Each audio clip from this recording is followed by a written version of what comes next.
araw po sa ating lahat. Ngayong araw na to ay gagawa po tayo ng buko with munggo ice candy. At ito na po yung ating mga sangkap. Unang-una, meron po tayong 1 cup ng red munggo, 2 cups ng kinayod na buko, tapioca starch or pwede rin po gumamit tayo ng cornstarch na 1/2 cup, isang lata ng condensed milk, isang malaking lata ng evap milk, isang lata nitong all-purpose cream, or pwede rin po yung Nestle cream, 1/2 cup ng white sugar or pwede rin po yung brown sugar, 4 cups ng buko juice or pwede rin po yung tubig lang.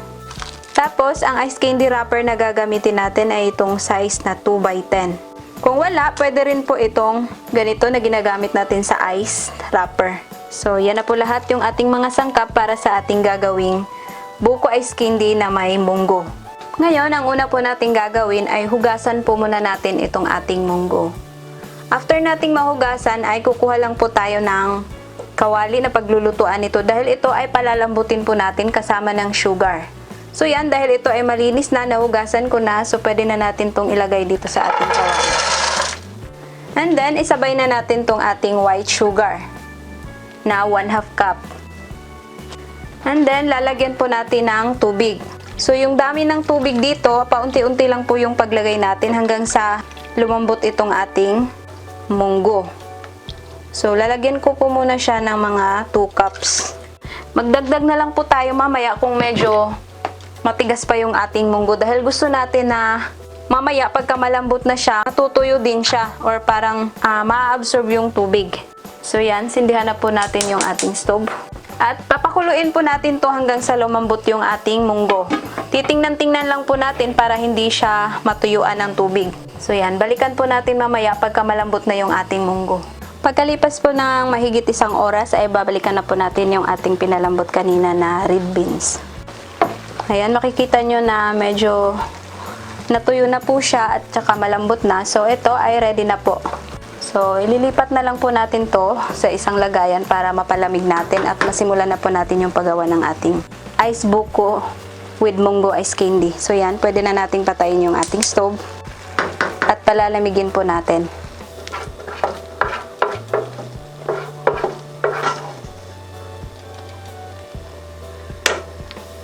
Ngayon, habang hinihintay nating lumamig yung ating red beans, magpapakulo na po tayo ng tubig dito sa ating kawali. So, ito ay isang pitchel or nasa mga 4 cups na tubig.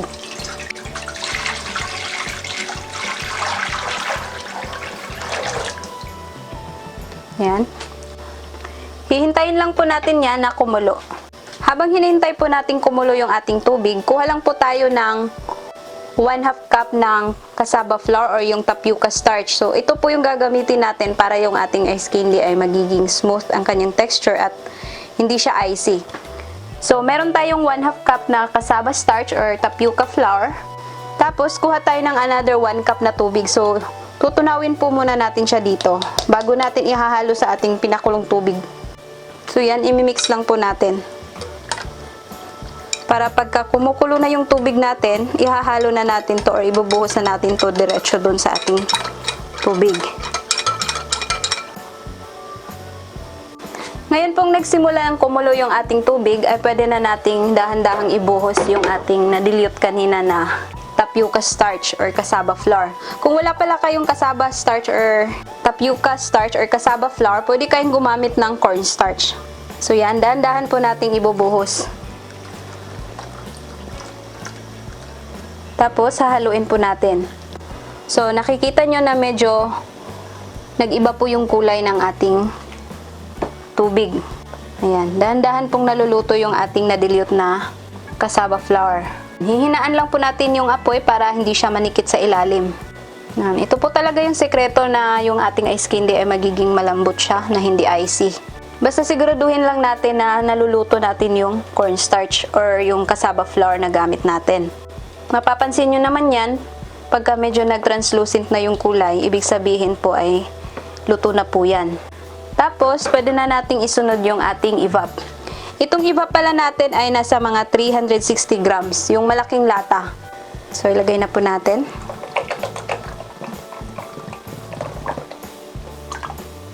Kung ayaw nyo po pala ng evap, pwede po kayong gumamit ng powdered milk. Any brand ng powdered milk ay pwede po. lang natin. Tapos, isunod na po natin itong ating all-purpose cream. Ito ay optional lang po kung may budget po kayo. Pwede kayong maglagay nito or pwede na rin po na wala na to kung medyo nagtitipid po kayo. Or kung gawin nyo pong negosyo, mas mapamura po kayo, pwedeng tanggalin nyo na lang po itong all-purpose cream. Halu-haluin lang natin. Tapos ngayon, pwede na nating isunod yung ating condensed milk. So yung isang lata ng condensed milk, pwede nyo pong ubusin yon. Depende naman po sa kung gaano katamis po yung gusto natin. Kung medyo natatamisan po kayo, pwede nyong bawasan or pwede nyo rin pong dagdagan. Or kung gagamit po kayo ng sugar, pwede naman po. Kung ayaw nyo po ng condense, pwede rin po yung pampalit ang sugar kung ayaw nyo ng condense. Yan, haluin lang natin ng mabuti para magpantay po yung lasa.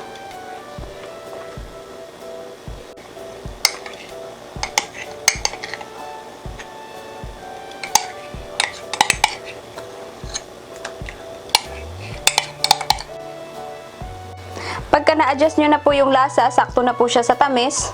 So, pwede na po nating patayin yung ating stove at palalamigin po natin to bago natin simulang balutin yung ating ice candy. Ngayong malamig na po itong ating mixture ng ating ice candy, ay pwede na po nating ilagay itong ating shredded na buko.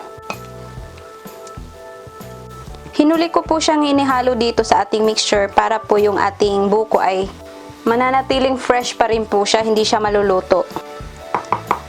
So ngayon, ready na po natin tong balutin sa ating ice candy wrapper. Ihanda lang po natin yung ating ice candy wrapper at saka yung ating imbudo na gagamitin. So dahil itong ating ice candy ay meron po tayong munggo, ang gagamitin ko pong imbudo ay itong ganito. Malaki po yung butas niya. Hindi po tayong mahihirapan para ilagay yung ating munggo sa ating plastic.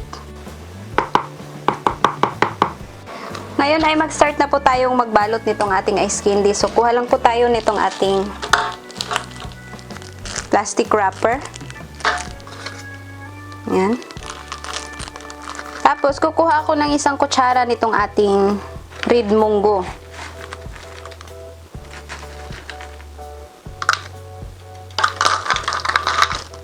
Ayan, diba? Mabilis lang po siyang nailalagay sa loob. So, after po nyan, kuha po tayo ng measuring cup para gamitin natin na pangtakal dito sa ating ice candy mixture para pantay-pantay po yung sukat or ang laki ng ating ice candy. So, ito ay nasa 1/2 cup. Tapos, lagay na natin dito diretso sa ating plastic. Tapos, itali na natin.